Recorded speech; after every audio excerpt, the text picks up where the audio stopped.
Ladies and gentlemen, feast your eyes. This is the godfather of the original Yamaha two-stroke Enduro. It's the first one. This is the 1968 Yamaha 250. I don't know where Junior found this. I'll let him speak to it a little bit later. But this is an absolute, it's kind of like finding the Abominable Snowman, an original 68, 100% original with 2,555 miles on it. All original.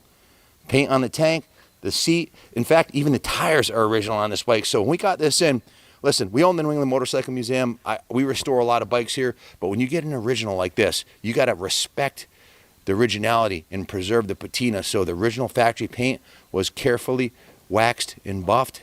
The original chrome was cleaned. Everything top to bottom was given a full rotisserie detail, but we paid special attention to make sure not to mess with the factory patina on this bike. This thing's 52 years old, folks. Ask yourself, where are you going to find a 52-year-old motorcycle, especially the godfather, the original? Now, you can go on my YouTube channel and check. You'll see there's two other ones like this that we sold. One this year, completely restored, frame-up restoration, and another one that had a frame-up restoration. Junior, I don't remember the numbers. Can you speak to what they sold for? Yeah, both sold for over $10,000, and we had a collector follow up offering to pay more because you simply can't find these. We have a lot of guys who collect Yamaha Enduro. 68 is by far the rarest year. The 250 was run standalone. They made approximately 12,000, and just by nature, they all got wrecked. This one came up for sale. We were contacted by a private collector out west, and guys, it has 2,500 miles on it, and all of the componentry, including the paint on the tank, the front and rear fenders, are the original. And there's some patina on the side cases, you know. There's a little bit of patina everywhere, as you'd expect, but that shows and proves and certifies that this is an unrestored piece, guys. Absolutely. Guys, to get NOS tank badges for this year, they're over $250 on eBay, if you can find them. And most restorations use the cheap China reproductions. This is all genuine Yamaha, made in Japan, guys. Absolutely. And, you know, I've got a long history with Yamaha dating back to 1971, or 72, excuse me, when I got my first GT80 when I was 7 years old. One thing I want to say, if you go inside the shop here, you're going to see 26 first-place championship racing championships. 16 of them are mine. Each one of those represents at least 22 races, so literally thousands of races. I've never, in all my years, and all the miles I put on, had a Yamaha leave me stranded. The only time I ever didn't finish a race on a Yamaha is when I ran somebody over and broke my engine case with the, on their frame, and all the oil drained out, but that was my own fault. So they're absolutely bulletproof. This is the one that started, this is the spark that started the flame and the raging fire of the next 20 years where enduros, Japanese enduros were extremely popular, and started a whole cult, a whole nother type of riding. Not just for Yamaha. Kawasaki, you know, Suzuki, they all followed suit. All the Japanese brands. If you do the research on Yamaha, if you type in history of Yamaha motorcycles, there's a bunch of videos, 20, 30, 40-minute long videos. And one of the things they talk about is how the Yamaha engineers, unlike most manufacturers, it wasn't form follows function. The form had to be beautiful. Yamaha was a piano manufacturer. Their logo, the tuning fork, which went my first tattoo, I will get that tuning fork tattoo because that Yamaha changed my life. And all the great things in my life today, I owe to that first GT80 that I fell in love with. So it's an absolutely beautiful bike. Think of the Porsche 911. Think of the Shelby Cobras. The styles that they copy today on cars and motorcycles, the 49 Hydroglide, the Harley Heritage. Sometimes a design comes out that stands the test of time. This bike did. It still looks beautiful 52 years later. So I'll tell you what we did to it.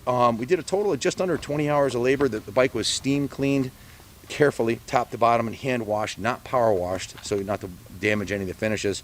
The exhaust was removed and painted with the high temp flat black.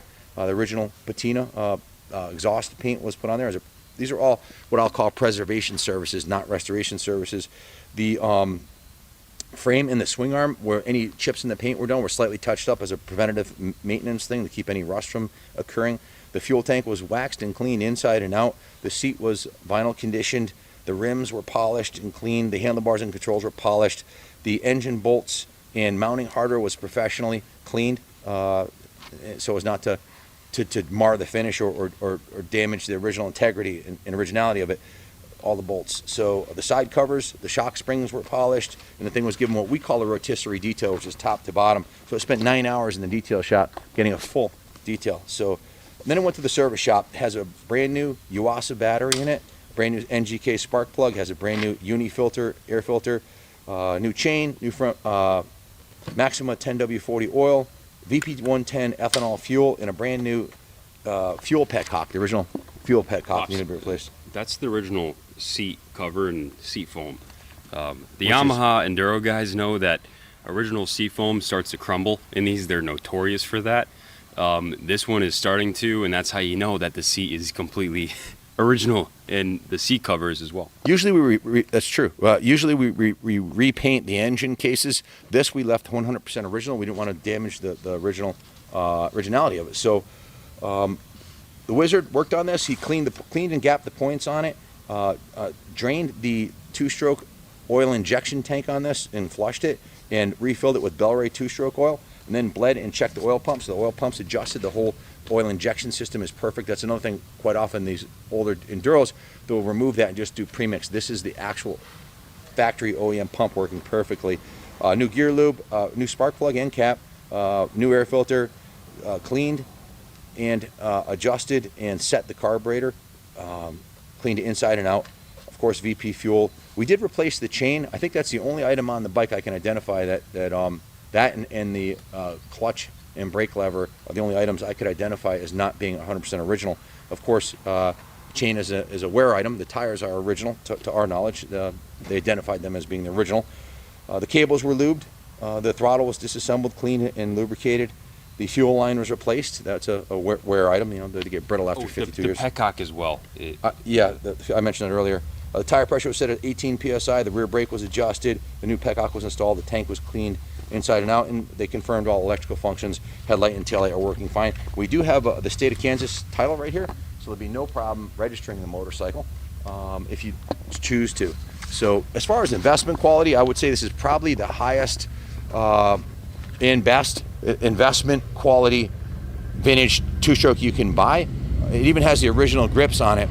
So nice Harley. So unlike buying a new 250 where you roll a brand new Yamaha 250 out the door for $8,000, as soon as you roll it out the door it's worth $6,000, and 5 years later it's worth $3,000 or $4,000. This is going up in value. I believe it's a very low serial number unit too. It's DT1-10156, 158, excuse me. I think this is a bit later in the production run. So it's not number 155, or 158, it's number 10,158? That's correct. Okay, so it's about halfway through the production lineup. Okay. That's about all I have to say about this thing. I'll do towards the tail end, they only made about 12,000. Oh, I thought you said 20,000, 12,000. No, okay. no. So that's about all I have to say. The preservation services invoice with parts and labor added up to just under $2,000. Actually, it was $19.99.40. Let's round it up to $2,000. 60 cents off 2,000. So enough flapping of the gum. Let me give you a quick riding demo. I'll do a drive-by. This is an entirely street legal motorcycle. Can I add one more thing? Sure. Guys, production numbers. By 73, the Enduro craze was in full effect. Yamaha had the AT, the CT, the DT, the RT, all these different models, and it was said that they produced over 50,000 that year. This 68, man, they really are hen's teeth. Look at the original paint on the forks is intact. The original front fender is not dented or damaged. The original rim is nice and straight. Has original Dunlop universal tires on there. The exhaust. The one thing I always encourage people to check, especially on Enduro bikes, take a look at the bottom of this bike, Kenny. This is original dash pan on here. There's not a single ding anywhere in it. So this is one of the Enduros that was just ridden to the grocery store or around town. It was not ridden off-road. If it was, there would be rock dings and dents under there, I promise you. So the rear fender, another area that's quite common to get damaged. This is 100% original, no dents. Any waviness in this fender is supposed to be the original factory weld marks. It's 100% original, as is the shocks and the seat.